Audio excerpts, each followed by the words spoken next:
Greetings, citizens of the internet. Welcome to the first ever episode of the Curious Twin Podcast. Woo! I'm Kieran Tumatupang, the first twin and your host. And I'm Feli, the cute twin, also currently your co-host. Okay. So why are we here today, Karen? We are here because we have stumbled upon an interesting historical event. And I use this because it is quite a lot of evidence for it, but not enough that it can confirm it. Yes, and we also found an interesting aspect of this event that we can still be found today. Yes, so get cozy and get curious because we are going to talk about... Okay, so let's travel back in time to 285 BCE. Alexander the Great was the ruler of the city of Alexandria, Egypt. Yes, and he had an ambition to gather all of the knowledge across the globe under one roof. Then he died, even before it started. Oh. Yeah, but not to worry though, his successor, Ptolemy I, took over, and voila! Welcome to Earth, the Library of Alexandria. It held an estimation of 400,000 to 600,000 scrolls, aka 3rd century books. Wow, okay, that's a lot. I know, right? I mean, history, poetry, comedic, mathematics, medicine, from Greek to Buddhist, you name it, all of it, it was all there. Despite the large collection, that was not the only reason that made the library so iconic. Scholars from any part of the Hellenistic world were encouraged to come, study, research, and teach. And that's why it was also at this library that Euclid became the father of geometry, and here Phyllis discovered that our thoughts were controlled by our brain itself, not by our hearts. Eratosthenes discovered how to measure the Earth's circumference with remarkable accuracy, and Aristarchus discovered that the Earth revolves around the Sun 1,800 years before Copernicus. Damn! I know, but all of that greatness disappeared, and no one knew exactly why. And now we get to my favorite part. It's conspiracy theories ready time! Okay, so there are two top theories from its disappearance. Number one is the theory of Emperor Julius Caesar's in Alexandria. This one is what you will probably find in general history books. The event goes that in 48 BCE, where Caesar set ship at Alexandria's harbor on fire, which eventually touched and burnt down most of the city's buildings, including the library itself.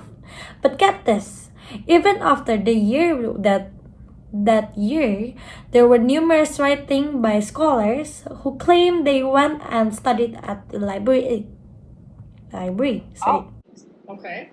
So, what are the possible explanations for it? Well, the second theory is pretty simple. It concluded that the library just gradually disappeared because of the changing power in Alexandria. Moreover, it was also suggested that scholars who studied there brought the scroll with them and spread across the world. I mean, that makes sense for the scrolls, but what about the building? Good question. That's where the least popular theories come in, and it also heavily involved the changing powers in the city that time.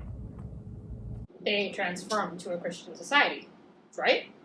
True, it was brought by Theophilus of Alexandria, but not only that, it also evolved into an Islamic society brought by Caliph Omar of Damascus. Okay, wow, that's a lot of changes for a city.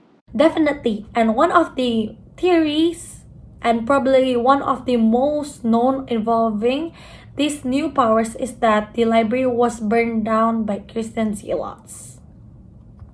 It's radical Christians, right?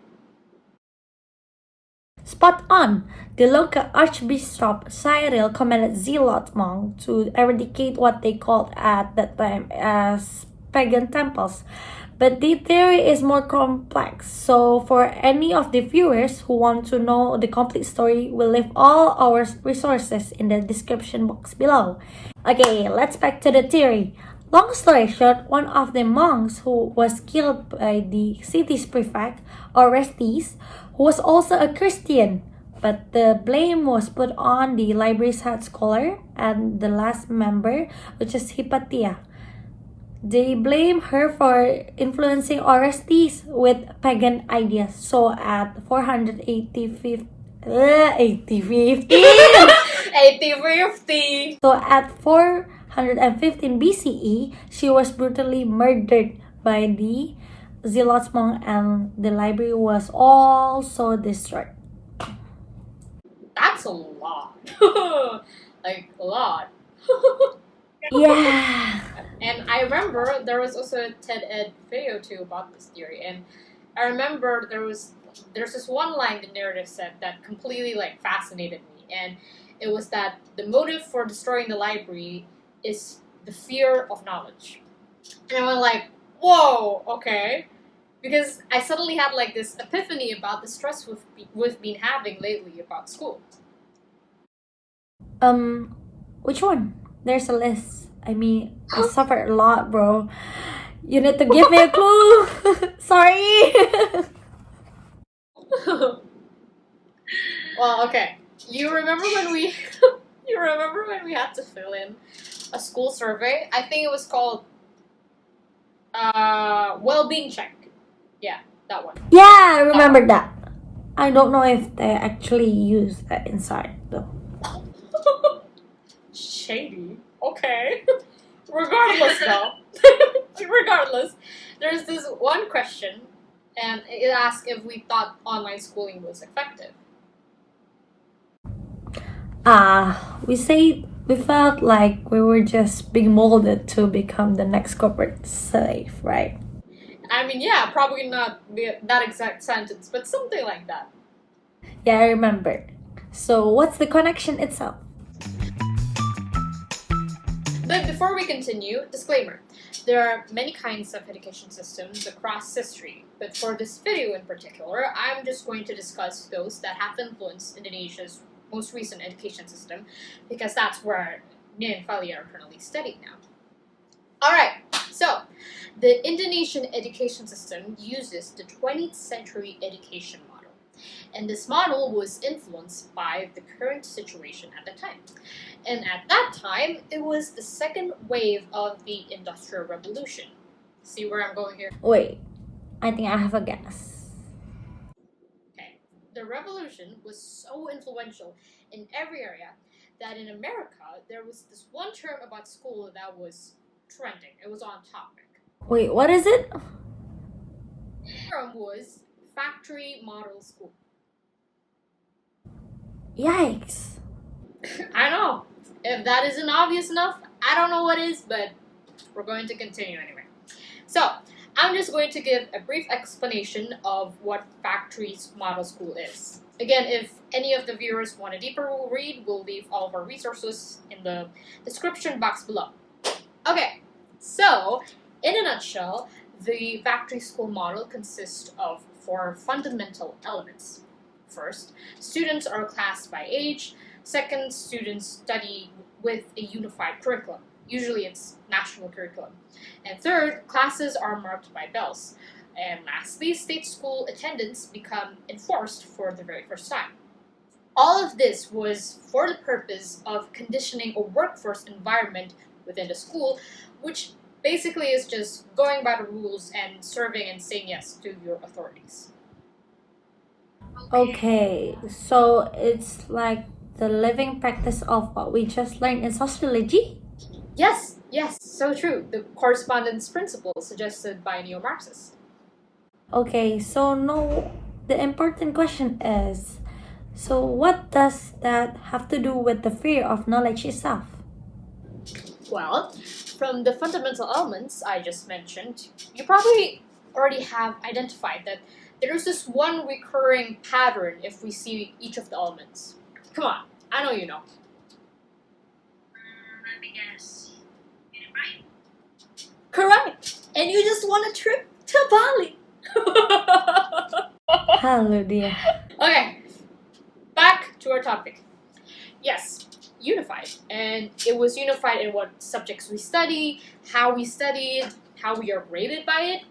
But sadly, it simultaneously completely disregards the fact that we are our own individual with our own unique interests and by nature have very high curiosity. So as radical as it sounds, this system doesn't give any space for our imagination and liberal thinking because of the limited knowledge it provides. Knowledge issue. It's Yeah. become paradoxical. Yes, I thought the same thing. I mean, with the insane default technology we have now, if it is supported with an education system that encourages imagination, the sky's the limit. So it's like the Library of Alexandria. Aristarchus discovered that the Earth revolves around the Sun 1,800 before the Copernicus. Copernicus could have known that if the library was still there and reachable. He could have discovered new things or even developed innovation from it, with of course the better technologies at his time. Yeah, that makes a lot of sense actually. Right? Oh wow, that's a lot of new discoveries. But but come to think of it, if the Library of Alexandria was still here, and we had good education system, I mean better education system, I mean we probably won't use computers now. We could use those holograms and Marvel movies, Yeah, maybe we will be like a Stark Industries company. Yeah. Like that's Yeah. so cool, right?